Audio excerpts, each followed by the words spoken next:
Johnny Heller's on the podcast. Now, this guy's unique. He's in that elite group of people that has over 1,000 books with the major publishers, so he's not an overnight success. But he has this one attribute that I absolutely love highlighting, and that's that he constantly is refreshing his knowledge, and he hangs out with these other amazing, seasoned, successful narrators and coaches and performers. So what does that mean to you? Well, he's not trying to do it on his own. And while he's coached thousands of people over the years at his events and one-on-ones and workshops around the world, but he's built a peer network so that he makes sure he's up to date, he's doing the things that succeed, he's finding out what's working and what's not. So at his sessions, he's often working with somebody like Scott Brick or Sean Pratt, Carol Monda, Anna Clemens, Shannon Parks, Joanne Perrin, Paul Rubin, and I'm sure I'm ticking off another 20 or 30 other excellent, amazing narrators that he's worked with over time. So he's, instead of just being a superstar all by himself, he could do all these things and he could have great workshops just by himself. He pulls in these other superstars and he learns, he's growing, he's constantly refreshing. So after decades of doing this, seeing what works, seeing what doesn't, he has some insights that very few people have. Enjoy Johnny Heller.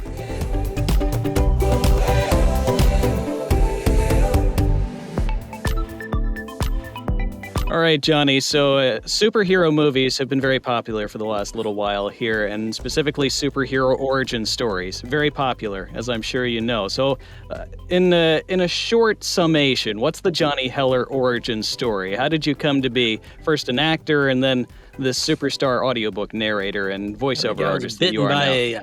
Probably bitten by a radioactive idiot. I figured. Yeah. I will say that I started in audiobooks. I mean, I started back in 91, I think, when still a multi-million-dollar business, maybe. Now it's a multi-billion-dollar business, but mostly because I got into it, I expect.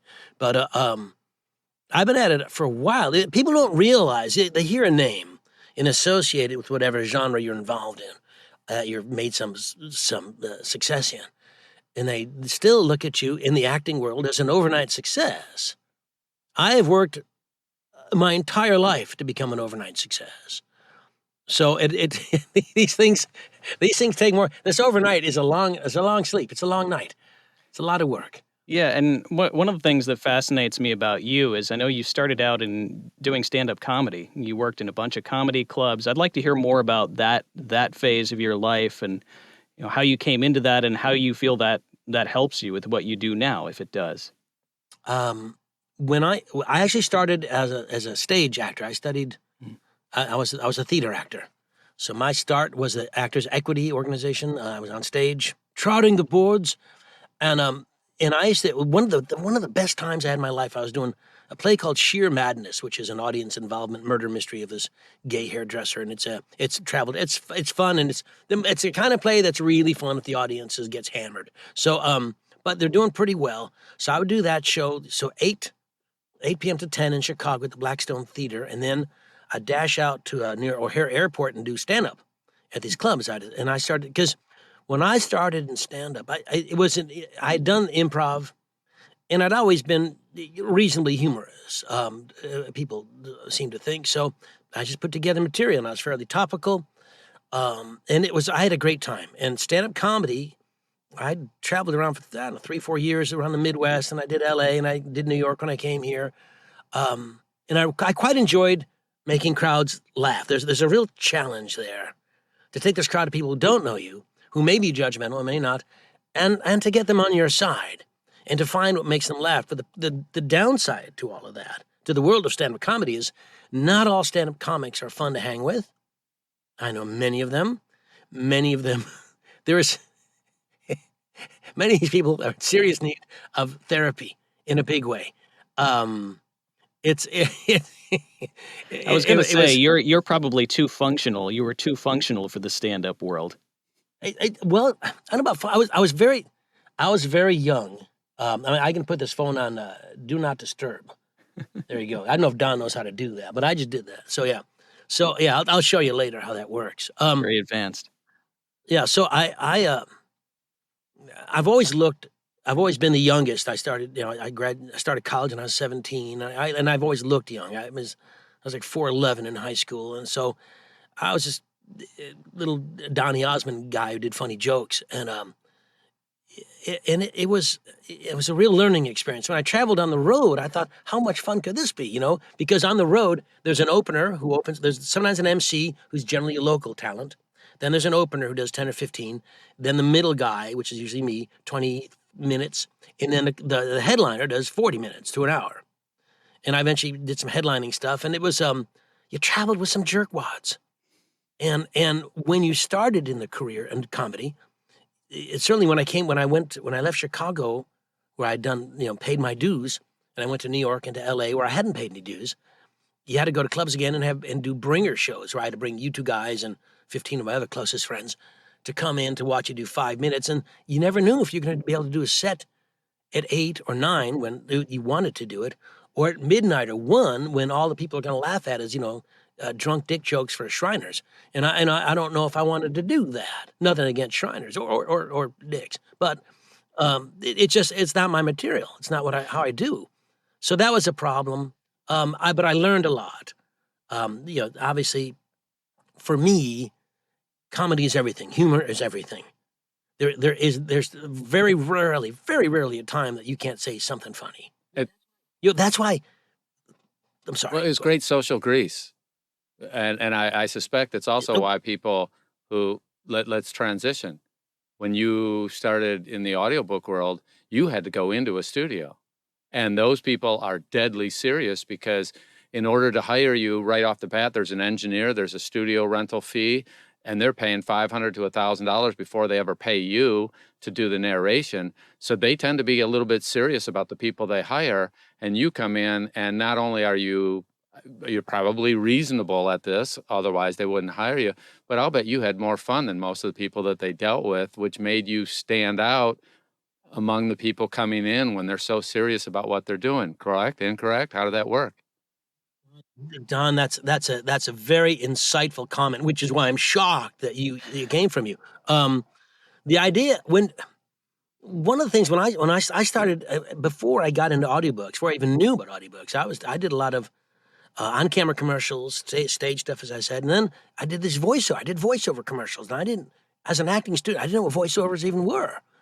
And because I have a quirky, distinct, I have one of the voices that people do impersonations of. A lot of people do Johnny Hellers, and I'm like, and I find it, I never think it sounds like me, but apparently other people do. So I have a style. So people, but I'm reasonably, I don't want to sound conceited, but I'm reasonably likable. And so when you get to go to the auditions, which when COVID stopped, here's the deal. If you're going to do an audiobook, which is long form narration, or commercial, or an industrial, Chicago had a lot of industrials, do you want to spend that day or those hours or that week with someone who's funny and affable and looks like they're fun to hang out with, or someone who isn't? And so I was, and I will say that I remember the first on-camera job I ever got. I was a starving acting student, which is romanticized. But the fact is, I'm literally hungry, and I'm having a roach-infested apartment. Roaches, not roaches. And they had it was from McDonald's, and if you bought a Big Mac in Chicago, this is in the 80s or something, for $1, you got Peter Max, the artist. He did a lot of athletic. He was a pretty famous guy. But he did this Chicago Bulls and, the Michael Jordans and stuff. You got a plate with a Peter Max, a real plate for $1. I didn't have a plate. So I thought, this is, I can eat a Big Mac for $1 more. I get this. Are you kidding? So I got the job because I was literally excited about the product. Not the Big Mac, but the plate for $1. Because I was reusing paper plates if I even had those. It was that tough. And you look back in those days, you think, I may have learned some things, but I don't want that life anymore. And I don't need Big Macs anymore either. Nor do I still have the plate though. Well, reasonably likable could have been the title of your stand-up special if you had gotten that far. That's brilliant, Donnie. I love it. That's my bio. Reasonably likable, with a little asterisk to some people. So when you were in there, go ahead, Don. I'm also. Yeah, I just want to ask real quick, vocal stamina. You mentioned that you would go do it. You'd act in a play from say 8 to 10 o'clock, and then you'd hustle to a club and do stand up. That seems like a lot of talking and especially a lot of projecting in one night, especially for when you're a theater actor. You have to project pretty well generally. Do you think that built up your pipes and your vocal stamina at a young age? I think so. I think also in those days, I was not the idea of vocal stamina. I know there are people teaching, but it never occurred to any of us. Acting classes were scene study. We're studying to be a better actor, to recognize moment to moment, beat to beat performances, and we didn't think about the intro. Although there are vocal warm ups and things, I never once thought about any strain. And to this day, I can work in a studio for 5 6 hours, and I'm fine. My voice is nothing's changed. Um, I know people need to work. People say, what do you do? And little bourbon's fine for me. I literally don't have any issues that I'm aware of. I found out in the last few years, certain seasons in New York, I get a little sneezy. But that's about it. Generally, I don't. I'm like this from the time I get up. I wake up. I don't let people wake up like, woo, it's a new day, and so that the hateful kind of person. And I go. I'm on adrenaline and just until I stop. Yeah, and one of the things I would I've always been say like that. is you don't have that classic, wow, he has a great voice, the super deep, nor do I. No, my mom's never told me, wow, you have a great voice. I don't remember that statement from my mom, from my family, from anybody. Nobody's going, wow. And really, I do agree with you. You don't have that classic, oh, he's got to be a voiceover guy. So do you think that helped you? Did that set you apart? Because, I mean, it's amazing the success you've had. So I'm guessing, did you possibly develop your talent, quote unquote, or is talent it? You're just totally talented and that's it? And everyone loves you for that? What do you attribute your success Yeah, I accidentally fell upon some talent. Oh, look, there it is. Wow, how serendipity. What the hell is that? You stepped in it. I've always sounded like I think what it is. I don't have a dulcet tone, as you may say, but I've got a distinctive voice. I mean, if you want someone who sounds like me, you pretty much have to have me, which is good and bad. I mean, if you want me, I'm the best guy who can give you a Johnny Heller. And it's always been that way. And I think it's not just the sound of the voice. And this is really important to send home to everybody who pays attention to this stuff. Is it's certainly in the business I'm in now. Most of the audiobooks is telling the story, telling the author's truth, knowing what's on the script, what's on the page, and bringing that to light in a way that lets the listener into the story completely. So that I don't want them, when I'm doing an audiobook, when I say narrated by Johnny Heller, I don't want them to think about Johnny Heller again until I close and say, this has been Johnny Heller or whatever. I don't want it. I cease to be even remotely important. And I think that's important.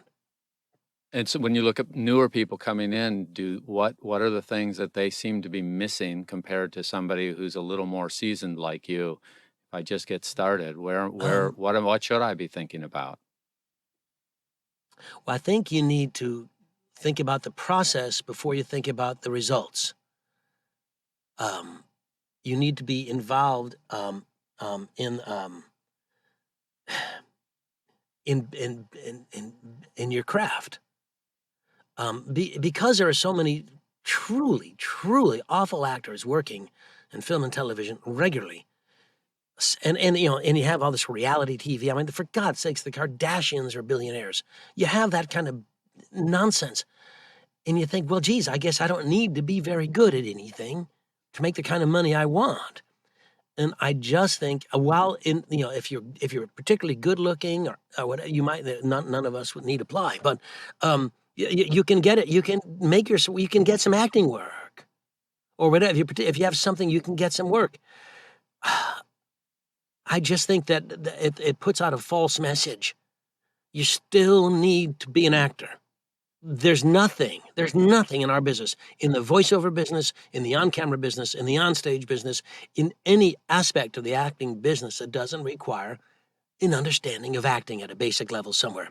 Doesn't mean you have to go to the Yale School of Drama, but it does mean you have to start considering the world from an actor's perspective. So I think some of that is missing. So too many people We are had the just, chance to. go ahead, Donnie. You guys are great. I know. We, we had the chance to talk to Joanna Perrin, who you happen to be married to, and who is a Yes, fantastic. lucky me. She's a fantastic actress, and we were talking with her about visualization, how she teaches students to try to put themselves in a scene, which sounds very basic, but a lot of us just don't think to do it, especially those of us that haven't studied acting, which many of us haven't. What are some tips that you give narrators when they're trying to learn, well, how do I be an actor? How do I inhabit a book or a scene or a character? Well, it's actually interesting because I believe we do it almost automatically, but we don't recognize, because it's automatic, we don't recognize the steps we're taking.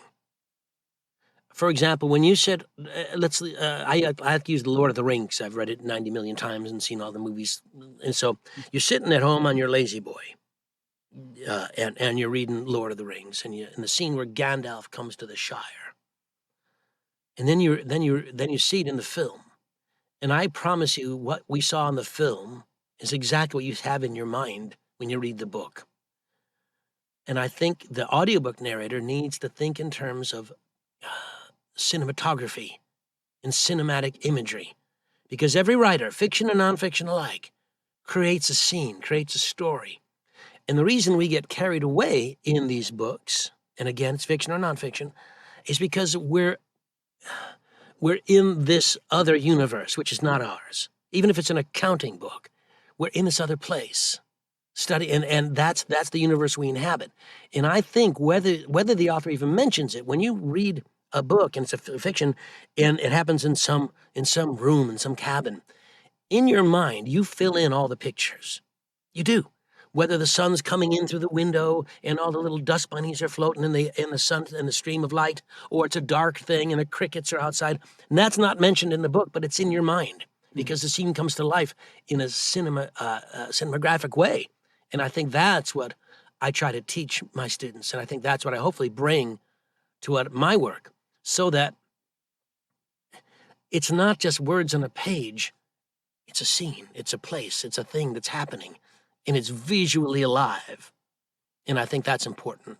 And I know that you've lived that because I heard another brief interview you did somewhere where you talked about a book that you narrated a while ago where the characters were, I guess, kids who had certain challenges, like one of them had braces and one of them was asthmatic. Oh, And yeah, these challenges, nerds. yeah, these turned into superpowers. And you talked about how you got so involved in these characters that you actually passed out in the booth once. Tell us about that real quick. I think you just did. There's, I think it's 5 kids, and one has braces, and the braces, they become, the government makes them give them superpowers, like the TV show The Boys. They got some potion or something. So the braces become weapons, and there's a kid who's got asthma, and he uses his inhalers as little rockets to fly around. Another little kid eats candy, like Popeye eats spinach, becomes strong. So the one kid who was an asthmatic. And when the very first book came out, I didn't know there were going to be 5 books. That's something else. You don't know if a book's going to be a series. So when you make your character choices, don't do anything that hurts the instrument, because you don't know if this marginal tertiary character will get their own story, which is what happened. So the 3rd book was about the asthmatic kid, who I was doing, and I was doing really, really big. So it was his story, and I tried to do it, and I passed out because I don't know if you ever tried to get out of gym class, the rope climbing thing, by making yourself pass out, go, and trying to breathe in so you could pass right out and you wouldn't have to climb the rope. Well, that's what happened. I did the climb the rope, and I did not. I mean, I came to pretty quick, but still, that's probably a bad choice for a character. Well, I have a question when you're coaching. So, you and I are spending all our time trying to help people become successful. And one of the unfortunate things in the business we know is that maybe 1,000 people joined the business this last year. And out of that, we're going to see a bunch of people that succeed, a few people. And we're also going to see in 6 months or a year, I don't know, 20%, 40%, 60% are going to drop out. So not everyone's going to succeed. So what do you see if you see somebody in the beginning that they're doing and you think, ooh, that's unlikely to succeed? What things are you going to point out to them that, hey, don't do that, don't do that, don't do that? Because we do want to see everybody succeed. I have to admit, if I'm going to wash cars for a living, some people are going to drop out of that in 6 months too. So this is not unique to voiceover. But Yeah. what things do you see that are kind of red flags when somebody's starting? A desire for immediate success without putting in the work is a red flag for me. Someone who says, I want to do this because people tell me I have a nice voice is a red flag for me.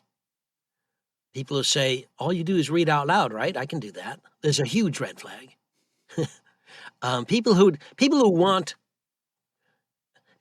the end result without being willing to put in the effort to achieve the end result. I believe that all of us in our coaching become something of mentors or models, if you use Anthony Robbins' idea of being a modeling someone. If Don Barnes or Donnie Barnes are willing to, I find them very successful in their careers. And one or both of you say, Johnny, I'll teach you. Just here's what I do. Here's the steps. Step 1, step 2, step 3. And you're willing to do that. I believe that if I'm serious about what I want, should follow those steps. Now, later on, I may make some changes. I may say step 3 isn't necessary for me, so I can go to step 4. But initially, there are people who want to bypass the suggestion. I remember once when I was teaching at a studio, a young man came in and there wasn't any, there were no filters. Like, people just came in to go be actors. And they only saw the success stories. And let's be honest, in the audio, in terms of the entertainment industry, the audiobook field, the audiobook mountain is really kind of a mogul. It's not, I may be at the top of this heap, but it's still a heap. If I was at the top of the commercial world, there'd be a lot more money. I wouldn't have time for you fellas. But when you think about the idea of this guy came in and I said, well, why do you want to act? I said, well, acting. What do you mean acting? It's just going to read a book. I said, no. It's acting from the time you start. It's acting, it's storytelling, it's sharing the author's truth. Because I don't know about that. Acting, you got to share your feelings, right? And that's a big red flag. I said, yes. And he goes, I really kind of want it for the chicks. That's what he said. I said, well, that's not even a red flag. That's just, I said, dude, I'll tell you one thing, audiobooks, you work by yourself and it's, dude. Yeah, you meet lots of people, right? Yeah. Yeah, I don't meet a lot of people in this room. So, you get people who don't understand, but there are people who do things. I've worked with a lot of people. I thought, what they're giving right now isn't going to work. And we talk about that. And if they're open enough to say, I understand, I need to make some changes, tell me and they're open enough to make the changes. The people who are willing to hear what you say and act on it, if they can. And also, as I'm sure we all know, people need to hear things in different ways. You got to find the way to get your point across in a way that makes a difference to them, that will positively affect their performance. And from then on, and also I have a big thing, in every hour-long session with a student or a group, there are always going to be breakthroughs, moments. Like, those ahas, oh my, that's it. And I think once those ahas happen, the teacher, the coach, needs to point that out. Say, what you just did? Let's talk about that. And once you make it clear how it happened, how you got there, why it was so important, I believe the bar for that person has been raised. And that aha moment becomes the new plateau, the new base. And I think if people are willing to learn with that as their basis, I mean, if all they want is the success, meaning the paychecks or the next job, that's problematic. Yeah. You need to work. So you're basically, I want to summarize that, so correct me if I'm wrong. Raw talent is nice, but it's just the starting point. And a lot of times I find, at least I used to do music for a living, people that were highly talented very often thought they could skip the work part. And is that what I'm hearing you kind of say, that like? I everybody has their first job and their first opportunity. And it's a learning thing. I'm better now. Gosh, I have to be better now. I've done 1,000 books. If I could go back and listen to my first book, I think I'm better now. And I don't want to redo that because I don't think it was a good book. But not every script you get is wonderful, and not every performance you give is wonderful. But every performance should be built upon the last one. And I've always said the essence, the reason, the success in this business, in this audiobook business, is measured by getting another job from the same publisher or author. And I wanted to ask you, Johnny, about interacting with authors, rights holders, et cetera, because I heard you say somewhere else that you do like to develop relationships with authors whenever possible. You just don't want them telling you how to read a book, and that there's a pretty clear boundary there.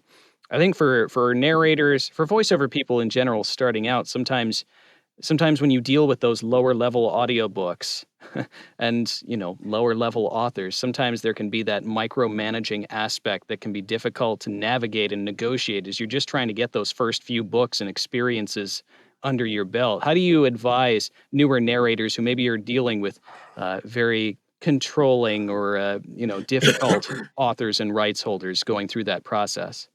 Um, Twofold. One, generally they realize they're in a micromanaged negative relationship after it started because they haven't set boundaries, and generally that's because they didn't know they should have. It's hard to know that you have to say, "Hey, Don, I don't want to talk about that because we're talking about this," until Don talks it, and they bring it up. So one thing I think you need to understand a couple things. One is that the author is looking at their book as their baby. The voices they hear in their head when they wrote it, they want to come from you. And they're creative, and they wrote them. Now, whether it's good or bad is indifferent. It's creative work of art for them. It's like a painter putting his work on canvas. And I like to talk to authors that way. I said, look, it's like Monet when he paints. Look close up, it's a whole bunch of dots of colors that mean nothing. And you stand back and you got all these ladies with those big bushel skirts looking over the lily pad. Well, geez, once Monet has done that, whatever he wanted me to see is irrelevant. I get to see what I want to see because now I'm perceiving. And I think that's something they have to give up. And I talk to authors in that way so that I understand, and they understand that I understand, it's their art. We're talking about their art. And if they say, I want this kind of voice, I said, no. I said, look, you've trusted me with the story. The voice you have in your head is the one you have in your head. You cannot expect everyone who listens to it. No, not everybody knew your best friend in second grade. Only you did. So that's not going to happen. So let me interpret for you because that's what I do. So you try and share your joy that they've written this wonderful thing and that you're going to do your very best to make them proud, but you need room to work the same way they had room to work. And that tends to help. Just understand that. I wish that authors understood, and hopefully we can get this point across. Every reader who ever read their book had their own. So if the author says, I have a Southern belle, a Southern guy, Southern gal, and was from Tennessee, the voice that the author had in their head for somebody from Tennessee is totally different from what I have. I might have given them a Brooklyn accent for all they know. I mean, and the story still worked. It wasn't that it had to have the Tennessee accent that the author was hearing because that's where they grew up. It could be a Kentucky accent and still the story works with a slightly different accent. And that's where, as a narrator, we almost have to preempt, or we should preemptively let them know we are going to interpret it and make their story wonderful, but it can't be the same voice of their second grade friend. I don't know their second grade friend. That's not going to happen. There's a lot of wonderful social media groups that help newer actors and stuff and talk about this very thing. One thing, you don't want to start off what is potentially a swell relationship with an author by putting up all these rules, say, I wanted to, because you become the problem, not the other way around. They may be fine. I think when they begin to overstep and try to micromanage your performance, that's when I say, no, I can't work like that. So if you're a new narrator, do you give them some guidelines up front? Would you recommend that they do, or do they wait until there's a problem? How do you recommend that they approach that? I think that having a boilerplate template about how you like to do work is a good idea, so that both you and your author understand what to expect. The problem is, if you're brand new, you don't know what your template should be. And I can't tell you because I don't know what problems you're going to have. So I think the template comes after you've done a few things. I said, here's some experiences I've had, and you may have to have a few bad experiences. You may. I think I'm better now for some of the horrible experiences I've had in this Right. industry. Horrible. I mean, both in stand-up, in improv, in film, in Yeah. television, in stage. I've had a bad experience in every single one that helped me have better experiences from then on. Hmm. It's part of the growing process. It's the same in any job you have. Every artist goes through that. You can't have, yeah, Every contractor, every laborer, every anybody who works Yeah. for money Yeah. has that. Something that if I was the other guy, I would do it this way. Well, you don't know until the other guy's doing it the way you don't like.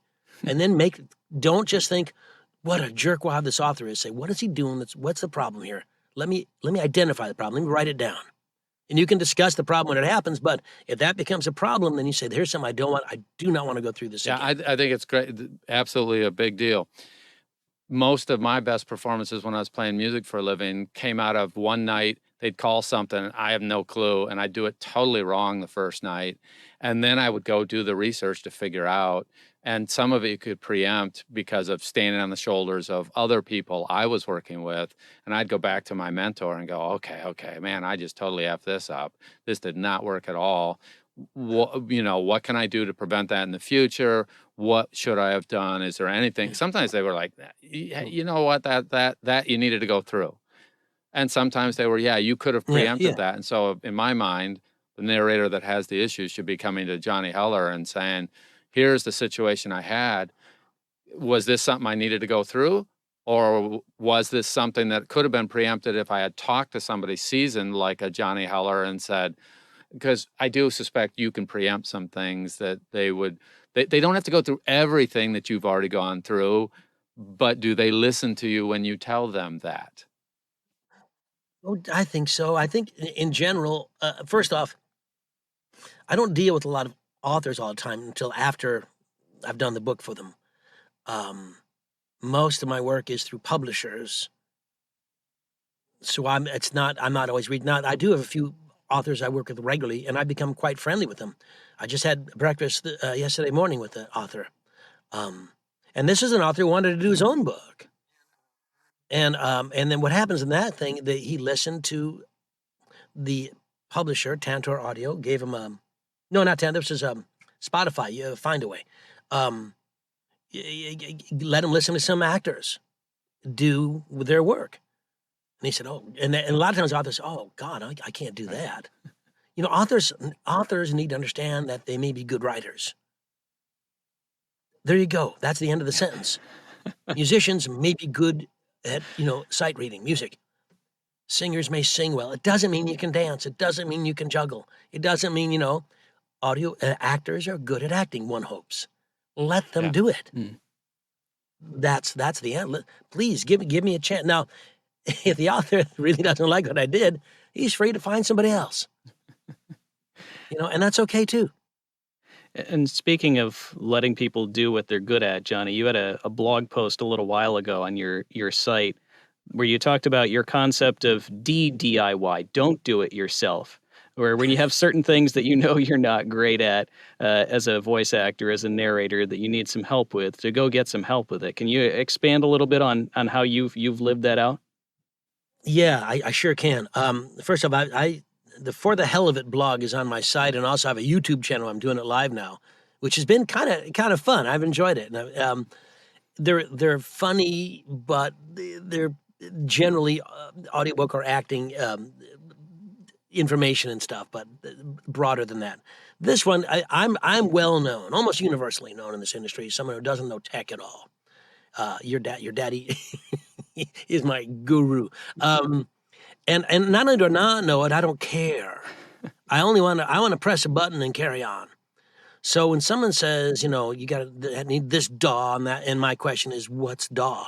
I need to understand what I don't understand. And I need to say, unless I want to study, oh my God, what the Scarlet interface, I don't know what it does. I don't care what it does. If I need it, I'll do it, plug it in, and let me go. I don't care. I like what I do, which is acting. I think in this business, especially with the do-it-yourself times and the home studio stuff, which has made the business grow so exponentially, actors are required to also be technical editors. And being able to read Christopher Moore's noir in a winning way doesn't mean that I understand Reaper or Studio One or Pro Tools. Hell, we had Pro Tools. That's what I learned on. I didn't really learn. That's the thing I was experienced with. When I started in this business, there wasn't a home studio. I went to studios, and editors did stuff. I never had to learn. And while I appreciated what they knew, I didn't care. I wanted them to do it, and I left them alone. They left me alone. But once I had to do my home studio, I needed to learn enough to hit record and consolidate and the other stuff. And Donald, I'm sure, will tell everybody that I'm one of his people who he uses me as an example. I'm one of the people who I don't want to know. I want to make this as easy as possible. So do it yourself. Yes, if you're so inclined. If you sent me to build a birdhouse, it's just not happening. I don't know how to cut the wood. I'm not good. I know what I'm good at, and I'm good at plain labor, but skilled labor I have no clue, and technical stuff I don't know. I have a vague understanding. You know the Source Connect you're supposed to connect with for home and stuff. I had it, and I was on the phone with them for forever, and I finally got rid of it. I said, I don't get this at all. Just bring me to a studio. I just, and so I may be a bit of a Luddite, but I know it. Yeah, but okay. First, I agree. You're a Luddite. All right, I'll put that up front. But you're a smart Luddite, okay? Because one of the things that I've seen over and over again, you're not afraid to reach out for assistance in the cases where you have something come up any more than I drive a car and I'm darn good at it. I've got over 1 million miles. When I put the car in reverse, I still don't understand how that transmission makes my tires go backward. And I'm in the 60s. When I was a young guy, changed out engines. I did clutches and brakes as a very young guy, a young adult. So I know a fair amount about cars and the principles, and I still don't know how that transmission works, and I don't care. I'm at that age where it's like, I'll hire. If my transmission's not working, I go to a mechanic. And what I've seen about you is that you have a specialty. You're focused on being the best you can be in one area. And like me with the transmission, when I need help, JR is my mechanic. I know who I'll call JR. Hey, I need to bring this in. And you've called me occasionally where you had something come up and you make the call and you're not afraid to go, hey, I need help on this thing, as opposed to, oh, Johnny Hulla, I know it all in every area. That's not you at all. And you're appropriate about it. So you're crazy focused on doing parts of it and then offloading other parts. I think that's just smart business. I think it's very important to know what you don't know so that you and get helped in it if you need it. This whisper booth I've had for years, but we had all this acoustic foam in here. Then my friend Bill Lord, who knows more about acoustic sound, we had all this crap, this stuff, whatever that is. And Joanne and I were both coughing, and I think it was just up there forever. So I took it all down, and Bill gave me these things, these acoustic panels. And he was so sweet. He said he made them for me, sent them to me. I gave him the wrong size in my studio, so I ended up with 2 extra panels. I had no idea. Tape measures. But yeah, no, measure twice, cut 8 times. But. And the thing is, and here's an important thing, if you're going to be as technically challenged as I seem to be, then, for God's sakes, be decent to the people who are technically wonderful. Shower them with love. Let them know you appreciate. The director, the engineer, the people who know the things, they've got to be lauded for what they know, because they make me sound better. Your work on with my Studio One setup, the sound, it makes Joanne and I better. And I would be just a condescending ass not to say that, not to admit it. And you have to, and I think everyone needs to be applauded for a job well done when the job is well done. And I think a lot of people don't. There's a certain, there are social niceties that must be observed. And you and I, Donnie, I don't know you as well, but Don and I are friends. I consider him a friend. I mean, he probably doesn't me, chortle about this later, but I like him. And that means Yeah, something. well, when we were at the narrators retreat, so tell us one of the, if in case you don't know, Johnny every year has run this narrators retreat where I'm just going to say, I don't know, it's 100 people get together approximately every year. And the most bizarre thing this year was before he didn't even announce it to the general public that it was open for people could sign up for it.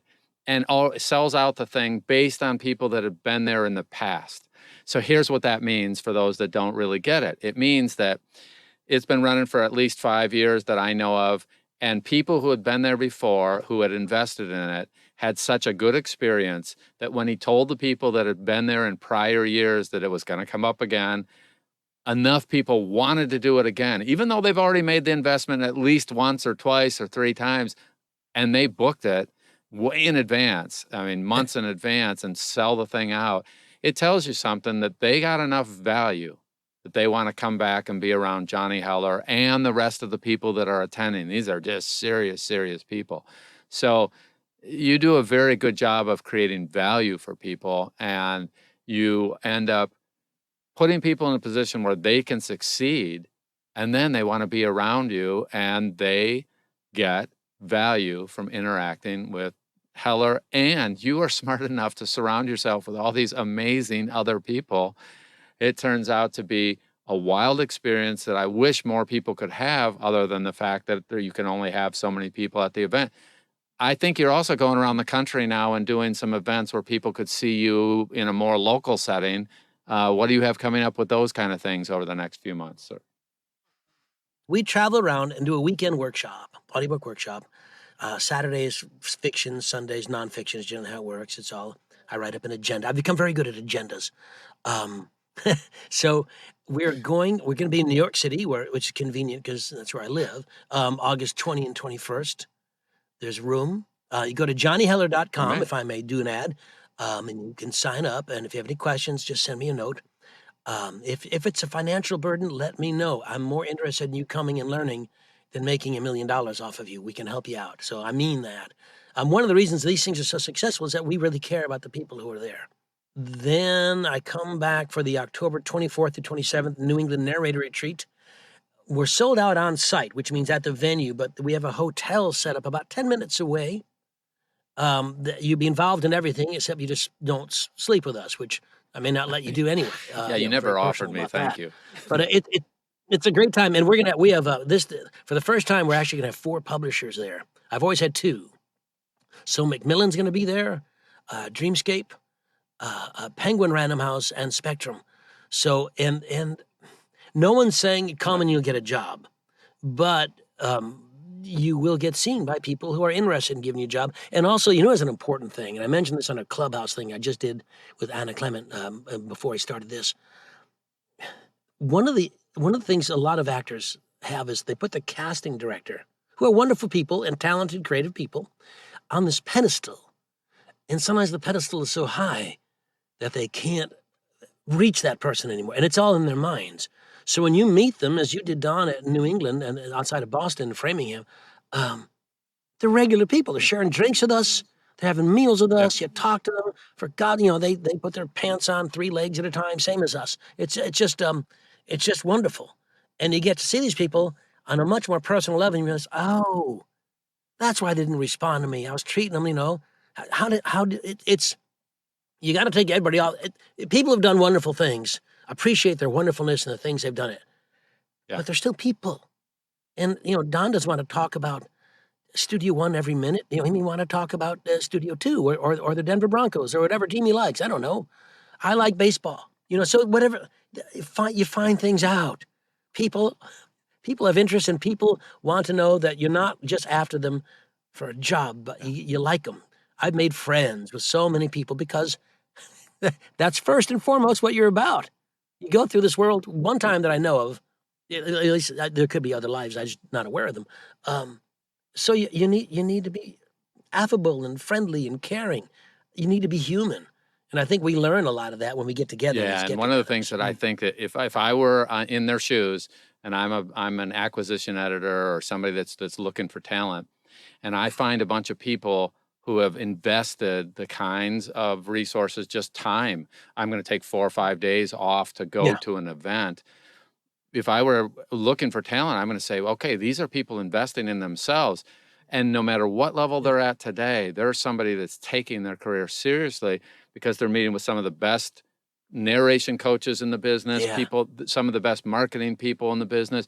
They're all meeting there and taking a big chunk of time and revenue to go ahead and be there. So I would be taking those people very seriously when they contact me. So one, you get to meet the publishers and the acquisition editors and find out what they like, what they don't like, and they're all a little different on that. And you get to meet some of the best Oh, coaches, yeah. but you really get a chance to go, this is why Heller succeeds. And a lot of these people do they learn. There's these, aha moments consistently. It's just a wonderful experience. And one thing I do want to mention, there's MAVO, the Mid-Atlantic Voiceover thing.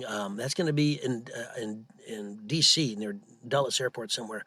Val Kelly, I don't know if you know her. She runs that. It's a really nice, and she puts together a nice group of coaches. And that's November 10th through 13th. I'll be there too with Tom Deere and Carol Monda, Yep. who will also, from the New England workshop. So we'll be there as well. So I mean, there's a lot of we're all crawling out of the woodwork, dying to get together with people again because we talk in terms of, well, before COVID, before the automobile came to town. So you get all the stuff that, COVID really, really, really, really rocked our worlds. And it's not over, but we are, I don't know, less risk averse, I guess, but we're all vaccinated, so I feel like we can beat it this time. Yeah. I mean, I imagine I've had COVID. I imagine you guys have had it. I've been We're finding way. Yeah, we're finding ways What's to that, live. Donnie? We're finding ways to live with it as best we can. Yeah. Yeah. Yeah. Well, And I think these get-togethers are a part of it. I think people got sick of Zooms. They did. I mean, nothing wrong with this, but after a while, it's like, wouldn't this be nice if we're all sitting at a tavern enjoying a beer together? Well, and it makes a difference. It definitely it's a different way to make relationships, and the Zoom is great as a substitute. But we could also do phone calls. Phone calls are not as good as Zoom calls, and then nothing matches being in person with people and having dinner afterward and going out. And we played frisbee golf last time, which was, a good chance to show off how little I know about something and how bad I can be at something. And you were pretty close to my level of just okayness. I was so much better than you. It's hard to even imagine. And I was throwing left-handed, as a matter of fact. You were. It was pretty spectacular to see how athletic you are, which is right close to my level. But anyway, it was a blast, and I was a good softball player, Don. That's how I met. That's why I moved ahead in my acting career. So, softball. any success? What are your favorite tips about success before we get the chance to wrap this up? What would you tell someone brand new to the business that really they're just getting started? What's the first couple things they should think about if they're just getting started and want to be successful? How would you summarize that? What would you do? Oh, golly. Given the general kind of look at it, I would probably say, one, in this industry, we're talking about the audiobook industry, they need to have a love of literature, a love of reading yourself. If you don't like books, maybe this isn't for you. You need to understand there is an investment of time and learning and putting together and money, because you're eventually going to have to be successful right now in this business. You require a home studio. It requires acting ability. Well, it doesn't, again, not a Yale degree, but you need to understand it's an acting job. It also requires you to accept that you don't know some things and that it may not happen as fast as you want. I wouldn't send someone out to go spend $5,000 before they had any coaching. And as far as coaching goes, there's a lot of coaches. If you don't like working with Johnny Heller, you can work with Joanna. You can work with, there's so many, Sean Pratt, there's Carol Monda, all these coaches. They're wonderful. There's some, be wary though, do some research. Everybody do your research, because a lot of people, once they've done 5 books, put their shingle out. And a lot of people put their shingle out after 100 books that they can do it themselves, but they can't help others do it. I mean, there's a funny thing when coaching that you see all the time of somebody who is amazing at an activity, Maybe I can dive off a diving board and I can end up doing a great dive, which I can't do. But just because I can be a great diver, Olympic diver, doesn't mean I can teach that to somebody else. And there's so many of those coaches that are newer. Yeah, maybe I've done 100 books. That doesn't Yeah. mean I'm a Well, great coach. it's not the number of books. I think there's a calling to this, not unlike a missionary zeal, if you will.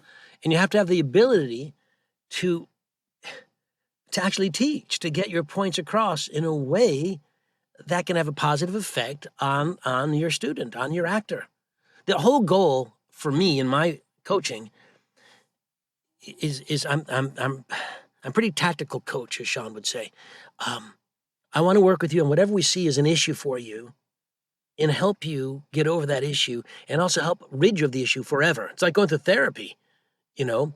I don't want this to be, now that you've conquered this, let's move on to the next problem you have, whatever that is, and let's keep going on. And I get coached. I think it's an ongoing process. Acting requires constant human observation, constant. I learn every time I'm with another student. I learn. I want you to repeat myself. that. Every You time. get coached. I thought you knew it all. No, I mean you were serious. You were sincere. No, I do not. I've done 1,000 books, Okay. and I'm still So learning. you go to acting. Huh? Acting. You make sure that somebody else, that you have another point of view on what you're doing.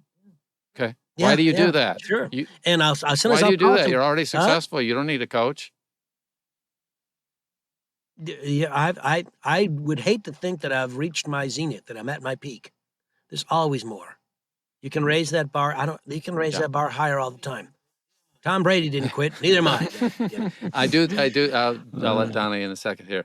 I do notice that people that aspire to be the best at anything, especially in the arts, have this: I will never arrive. I will never be the best artist I could be, because that bar continues to go up, and no matter what level I'm at, the mentality go up. for artists are, wow, I could do this for 4 lifetimes and never get to my potential. I might be better than some of my peers at some things, but I will never reach my potential.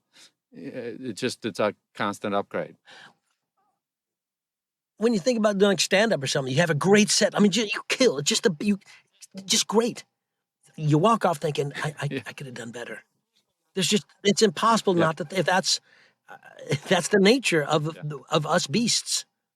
We all think that. I know Donnie does a million voiceovers, and if he ever got to the point when he's mail this one in, he's not going to get more voiceovers.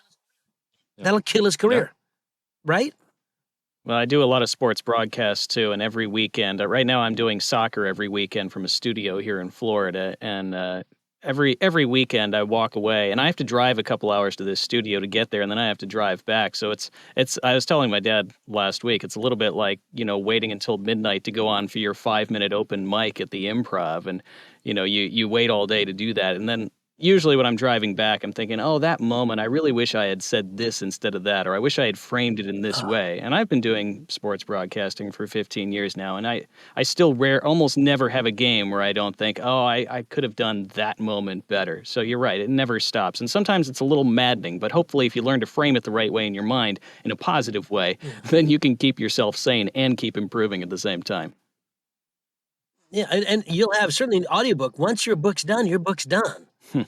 Once it's out, like the book that's out, that's a digital download, I can make no more changes. If I said, oh, I should have done that, well, I better do it. Remember that for the next book, because this is done. And don't worry about the damned audible reviews. It's a forward-looking situation, though. Performers really have to get in that whole different mindset that if I have a bad performance, I can cry about it for about 10 minutes, and then I need to learn from it and figure out what I did and what I need to do for the next one. But I leave up. If you want to go see horrible stuff, go look at some of my old original YouTube stuff. And I won't play for myself some of my, I've got a CD musically. I can't stand listening to it because it was in a certain period where, but here's the weird thing. At that time, I thought it was great. But it was the best I could do at that point. Yeah. I look back at it just a year later and say, wow, that's awful compared to where I've advanced to. And I almost don't want to hear it. And I have mostly in most of my life. Once we record this, we'll put it up there. I'm proud of what we were able to have in our discussion today. But yet we'll be so much better at this 6 months from now, a year from now. And we will have you back because we will Oh, want yeah. to show not only have we improved, but you have also improved. Yeah, I think I could have done better. Can we start again? It's from the top. One more Yeah. time. It's a good Yeah. run through. I think Donnie talked too much, frankly. Yeah. Well, Johnny, you've already plugged your stuff really well as we've gone along here, which we appreciate. We were going to let you do that anyway, so you did it naturally, and that's the best way. Is there anything else you'd like to plug before we say goodbye today? What's going on? Oh, there is one thing. There's something called Bookworm Theatrics, run by my friend Angela Rose Massey. The last show I did was a Man of No Importance. It was my first musical ever. We did it just before COVID, and she worked with this company that someplace out in the West, and they ended up taking all her money, and she lost everything. I mean, thousands and thousands of dollars. Bookworm Theatrics is a theatrical company she's put together, and she's written her own show that's going to come up, and all the money goes to pay for books for learning disadvantaged kids. So it's all wonderful stuff. And I know she has a fundraiser on Facebook. So look at Bookworm Theatrics. And if you have a few bucks, it would really help. And it's just a good cause. And she's wonderful, wonderfully talented girl. So it's not pushing me, it's pushing her and pushing, the more kids learn how to read and appreciate literature, the more life we have in our jobs and the more life we have in our Awesome. world. And we'll put a link to that in the show notes, and I'll have that on screen when you'll see it come up when we're doing that. So Thanks. Yeah, it's great. Right. Johnny.